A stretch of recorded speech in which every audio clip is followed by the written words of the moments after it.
ચલો ગાઈસ, સોમનાથ કિચનમાં આપ સૌનું હાર્દિક સ્વાગત છે। તો આજે આપણે બનાવવાના છે અડદિયા, પણ થોડાક ડિફરન્સ છે। પહેલા આપણે બનાવ્યા હતા કાચી ખાંડના, આજે આપણે બનાવવાના છે ચાસણીવાળા। તો એના માટે મેં ધાબો દઈને આ ધાબો દઈ દીધો હતો અને પીસી લીધી છે, ચાળી લીધું છે। અને ગુંદ છે 500 ગ્રામ અડદી, 500 ગ્રામ લોટ છે અને ગુંદ છે તળવા માટે। અને આ કાજુ બદામની પિસ્તા છે, કાજુ બદામ પિસ્તા એ બધું છે, જાવંત્રી છે। હવે અહીંયા આપણે ઘી મૂકી દીધું છે। તો હવે પહેલા આપણે ગુંદ તળી લઈશું અને ગેસ ચાલુ કરી દીધો છે, ગેસ ઓન કરી દીધો છે। તો જોઈ લઈએ આપણે કે આપણું ઘી આવી જાય એટલે ગરમ થઈ જાય એકદમ, એટલે આપણે ગુંદ તળી લઈએ। રાખજે 400 ગ્રામ ખાંડ અહીંયા તપેલામાં નાખી છે। તો આપણે ચાસણી કરવાની છે એટલે ગેસ કરી દઈશું ઓન। અને એમાં છે ને આપણે પાણી, ખાંડ ડૂબે ને એટલું જ પાણી લેવાનું છે બસ। હવે એને આપણે ચલાવી લઈશું।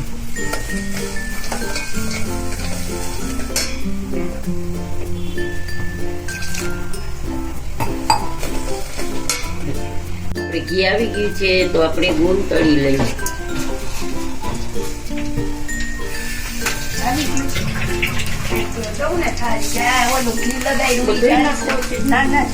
હા એટલે જ પૂછ લાવતો।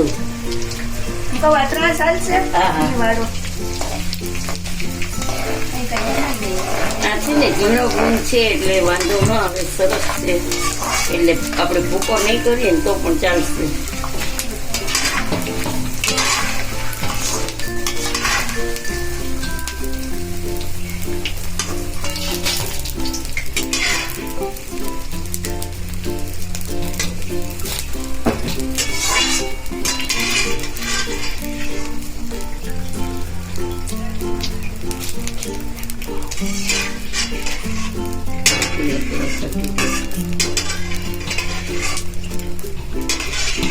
હવે આપણે છે ને લોટ બધો નાખી દઈશું।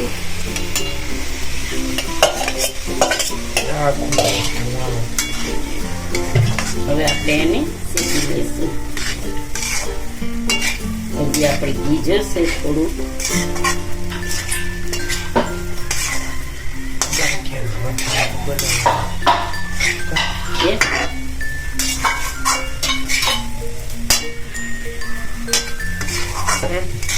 બસ હવે આપણે આને શેકી લઈશું। ગેસની ફ્લેમ હાઈ છે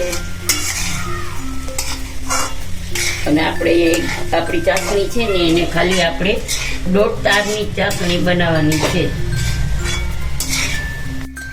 તો જો ગાઈસ, આપણી ચાસણી આ તૈયાર છે। અમે નાખી છે, ખસતી નથી એટલે તૈયાર છે। તમે જોઈ લો, આપણી ચાસણીનો 1 તાર થાય છે। જો 2 તાર થાય છે ને, સરસ દેખાય છે। બસ તો આપણે ગેસ કરી દઈશું।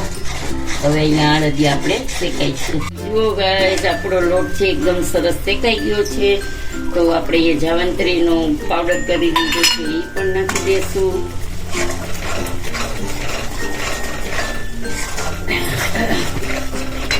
અને આ ગુંદ છે એ પણ આપણે બધો નાખી દઈશું।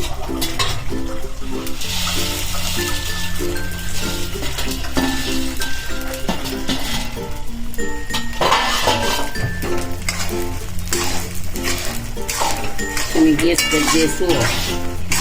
તો આપણું આ થઈ ગયું છે। હવે જરાક ખબર પછી આપણે ચાસણી એમાં નાખી દઈશું।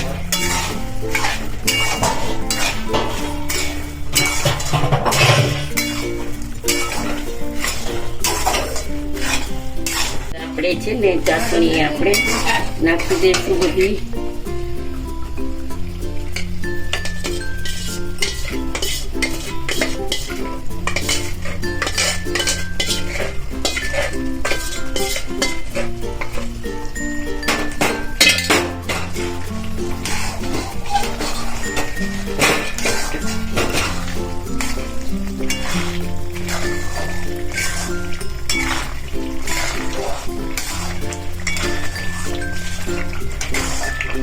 ગેસ કરી દઈશું આપણે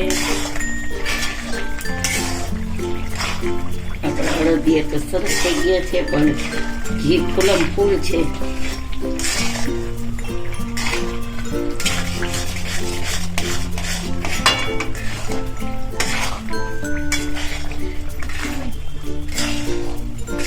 ગાઈઝ આપણા અડદિયા ચાસણી વાળા રેડી છે. તો તમે જોઈ શકો છો ઉપર કાજુ બદામનું ગાર્નિશ કર્યું છે. તો આજનો વિડીયો તમને કેવો લાગ્યો તે જરૂરથી જણાવજો. સબસ્ક્રાઈબ કરજો, લાઈક કરજો અને શેર કરજો. જય શ્રી કૃષ્ણ.